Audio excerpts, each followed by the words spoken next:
कर्मों का फल सबको मिलता है। बेटा बनकर, बेटी बनकर, बहू बनकर और दामाद बनकर कौन आता है? जिसके साथ तुम्हारा कर्मों का लेना देना होता है।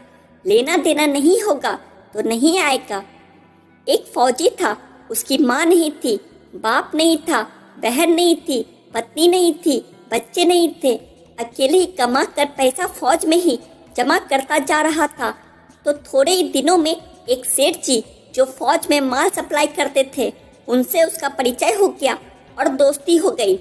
सेठ जी ने कहा, जो तुम्हारे पास पैसा है वह उतने के उतने ही पड़ा है, तुम मुझे दे दो, मैं कारोबार में लगा दूं तो पैसे से पैसा बढ़ जाएगा।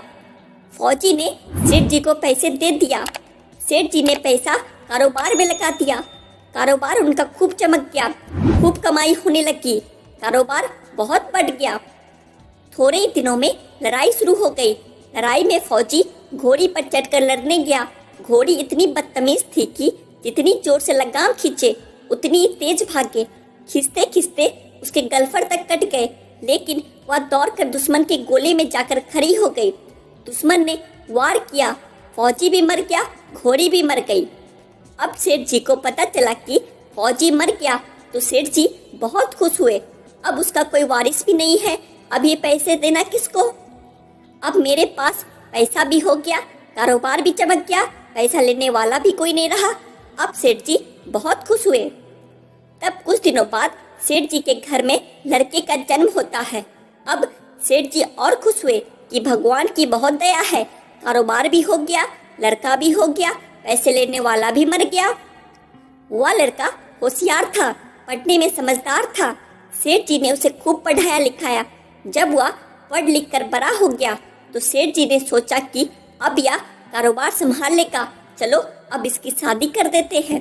शादी करके घर में दुल्हन आ गई।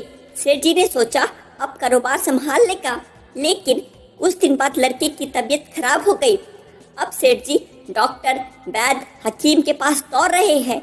वैद्य जी जो दवाई दे रहे हैं वो खिला रहे हैं, लेकिन दवाई असर नहीं कर रही है।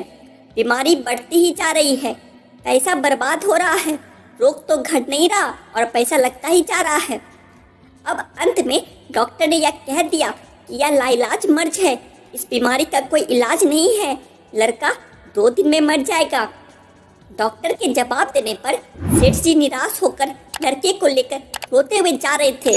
रास्ते में उन्हें एक आदमी मिला और वह कहा, अरे सेठ जी क्या हुआ, बहुत दुखी लगते हो। सेठ जी ने कहा, यह बच्चा जवान था, हमने सोचा बुढ़ापे में हमारा सहारा बनेगा, शादी होते ही ये बीमार हो गया, हमने इसके लिए खूब पैसे लगा दिए, जिसने जितना मांगा उसे उतना दिया, लेकिन आज डॉक्टरों ने जवाब दे दिया इसे लाइलाज बीमारी है, अब यह नहीं बचेगा, अब घर ले जाओ या 2 दिन में मर जाएगा। अरे सेठ जी क्यों उम्मीद छोड़ रहे हो, मेरे पड़ोस में वैद्य जी दवाई देते हैं, 2 आने की पुड़िया खाकर मुर्दा भी उठकर खड़ा हो जाता है, जल्दी से तुम वैद्य जी से दवा ले आओ। सेठ जी दौड़ कर गए और 2 आने की पुड़िया ले आए और पैसा दे दिए। पुड़िया खाते ही लड़का मर गया। अब सेठ जी रो रहे हैं, सेठानी भी रो रही है और घर में बहू और पूरा गांव भी रो रहा है। पूरे गांव में शोर मच गया। जवानी में सेठ जी की कमर टूट गई, सब लोग रो रहे हैं। तभी एक महात्मा जी आ गए। उन्होंने कहा, क्यों रोना धोना भाई? लोग बोले, इसका एक ही जवान लड़का था, वह भी मर गया, इसलिए सब रो रहे हैं, सब दुखी हो रहे हैं। महात्मा जी बोले, रोना धोना क्यों? सेठ बोले, महात्मा जिसका जवान बेटा मर जाएगा वो रोएगा नहीं तो और क्या करेगा?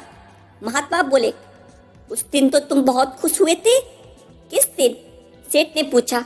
उस दिन जिस दिन तुम्हें कारोबार के लिए फौजी ने पैसा दिया था। हाँ, कारोबार के लिए पैसा मिला था तो खुशी तो थी। महात्मा बोले, अरे उस दिन भी तो तुम्हारी खुशी का ठिकाना ही नहीं था। किस दिन? सेठ ने पूछा। जिस दिन फौजी मर गया था, सोचा पैसा भी नहीं देना पड़ेगा, पैसा भी बहुत हो गया, कारोबार भी खूब चमक गया, बहुत खुश थे उस दिन। हाँ महाराज, खुश तो था। फिर आत्मा बोले, उस दिन तो तुम्हारी खुशी का ठिकाना ही नहीं था, कितनी मिठाइयाँ बट रही थी? किस दिन? सेठ ने पूछा। उसी दिन जब तुम्हारे घर लड़के का जन्म हुआ था। हाँ महाराज, लड़का पैदा होता है तो सब खुश होते हैं, तो मैं भी हो गया। फिर महात्मा बोले, और उस दिन तो तुम्हारे पैर जमीन पर पड़ ही नहीं रहे थे। सेठ फिर पूछा, किस दिन? जिस दिन तुम्हारा बेटा शादी करने जा रहा था। महाराज, जब बेटा शादी करने जाता है तो हर कोई खुश होता है, तो मैं भी हो गया। अब महात्मा बोले, जब इतनी बार खुश हो गए तो जरा सी बात के लिए क्यों रो रहे हो? महाराज, ये जरा सी बात है, मेरा जवान बेटा मर गया, ये जरा सी बात है। अरे सेठ जी, यह वही फौजी है जो तुम्हारा बेटा बनकर आ गया है।